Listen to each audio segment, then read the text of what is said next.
Hey guys, it's Morgan from class.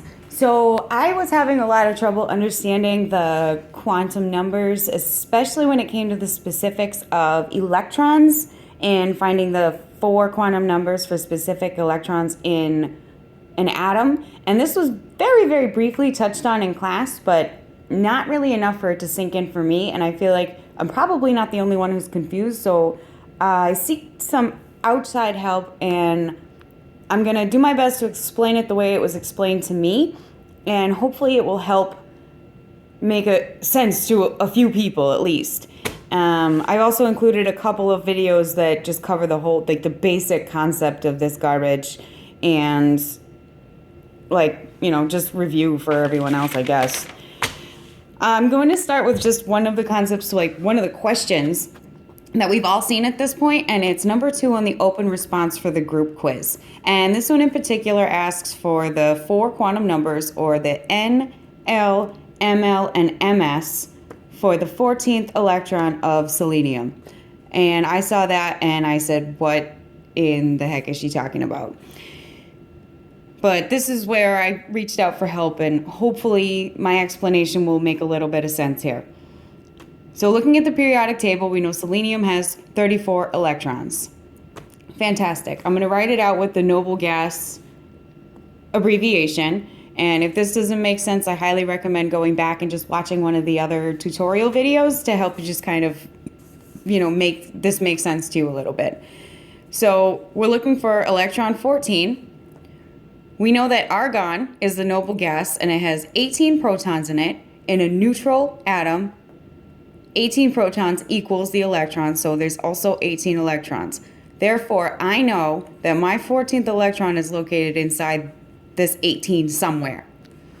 So I've written out where the first 18 electrons really would fall. There's still, 4s2, 3d10, and 4p4. We still do those, but mathematically we can eliminate them because the 14th electron doesn't fall in here. I filled these out. The up arrows are represented in red. The down arrows are represented in, green, but it's a little bit hard to see in the video. Anyways, so we fill in. We know we always fill in the up spins first and then the down, and that's according to Aufbau and then Hund's and all the other principles we've learned about. So I filled these in with, just 1, 2, 3, 4, 5, 6, 7, 8, 9, 10, 11, 12, 13, and 14. So I've put my 14th electron here. I know it's in the 3p shell, so I can identify the N is 3, and that would be the energy level. The orbital shape is p, so that's associated with 1. And I think the trouble really came in with the ml. So for p, it can have an ml value of -1, 0, or 1.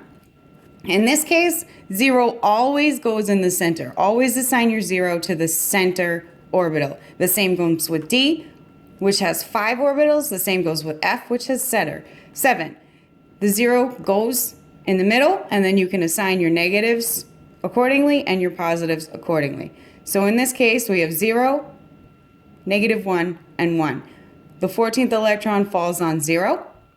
So it's N is 3, L is 1, and ML is 0. In this case, it's an up spin since we haven't finished filling this shell yet, so we're still filling in the ups. It's pointing up. In this case, the up spin, you always count the up spins in the energy level first. So if I'm counting in the 2p, I'm counting, 1, 2, 3, 4, and then I go 5, 6, 7, then back 8, 9, 10. So you always count the up spins first. In this case, it's a +1/2 because it's spinning up. So N3, L1, ML0, MS plus 1/2.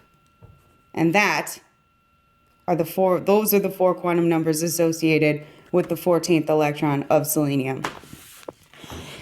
I have done out a hypothetical situation over here because I feel like this concept is going to follow us around. And I've done out like, I don't even know what the answer is yet, to be honest. So I'll figure this out as we go along. The 4 quantum numbers, so N, L, Ml, and Ms for the 25th electron of arsenic. And arsenic on the periodic table has 33 electrons. And this is written out with the noble gas abbreviation. In this case, we're looking for the 25th electron. We know argon has 18 electrons. So in this case, we know we're past the noble gas electron. We can rule this out. 18, 20, 30.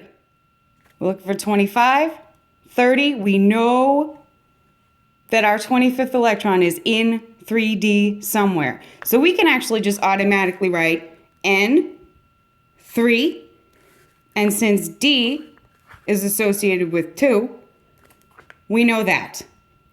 So we have 3, 2, right off the rip. We know that. And the ml for D is associated with -2, -1, 0, 1, and 2. So 0 always goes in the center, right there. We put -1, -2, +1, +2. There we go. That's how we've assigned our ml. Wherever our electron lands, that will be our ml. And whichever spin it lands on will be our ms. This can only have 2 values because the electron can only spin up or down. It can't do other crazy things for our purposes. So filling these in as such, we will, there we go. So we'll fill in for us first.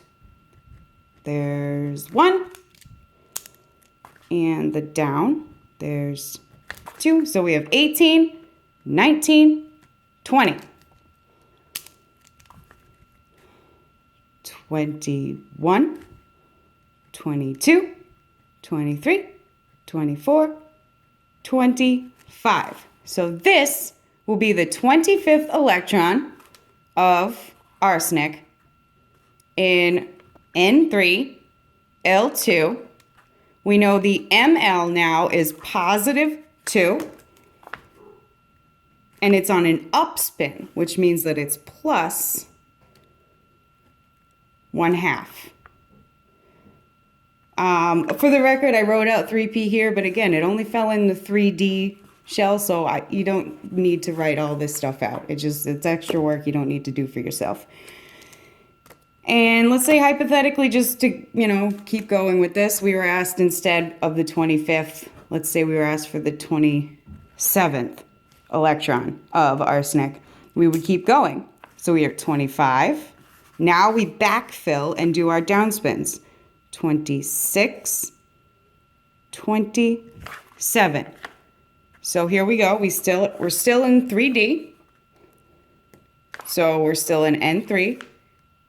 We're still at L is 2 because it's still a D. Now we're at ml of -1. And it's on a downspin.